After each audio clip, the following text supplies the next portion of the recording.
জামিয়ার অস্ত্র হচ্ছে মদিনাওয়ালা রাসূলের মহব্বত বিতরণ করা।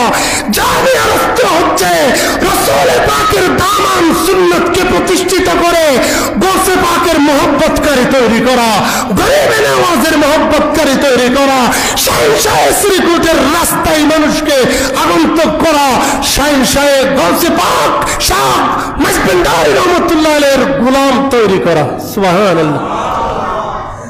বলা হচ্ছে জামিয়ার মধ্যে অস্ত্র, অসংখ্য অস্ত্র পেয়েছে বলে ক্ষান্ত হয় নাই। উনি বলছে এভাবে মাইজভান্ডার দরবার শরীফকে ঘেরাও করা দরকার। নাউজুবিল্লাহ বলবেন না? বলে এখানে অনেকগুলা অস্ত্র আছে যেগুলা ঘেরাও করে এগুলা বের করতে হবে। আমির ভান্ডারকেও নাকি ঘেরাও করে অস্ত্রগুলা বের করতে হবে।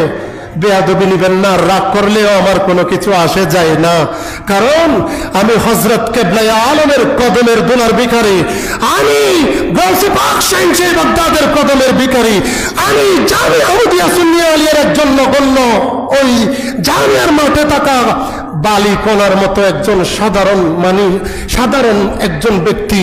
আমাকে এটা বলতেই হচ্ছে মাইজভান্ডার শরীফ নিয়ে কথা বলো। নাজিরাত থেকে কিন্তু রাস্তা একটা আছে, দুইটা নেই। কাফনের কাপড় পরে বের হতে হবে, ঠিক না বেঠিক? এটা যেই দলের হোক, যেই দলের হোক না কেন, যার অবদানে কদমের দুলার বদৌলতে মাইজভান্ডারের কদমের দুলার বদৌলতে আজকে চট্টগ্রামের আনাচে কানাচে মুসলমান হয়েছে, 53 লক্ষ মুসলমান হয়েছে। এই মাইজভান্ডারের শানে যারা কটূক্তি করে, জামিয়া জিয়া নিয়ে যারা কটূক্তি করে, হযরত কিবলা আলম নিয়ে যারা কটূক্তি করে, আমির ভান্ডার নিয়ে যারা কটূক্তি করে, বুঝতে হবে ওদের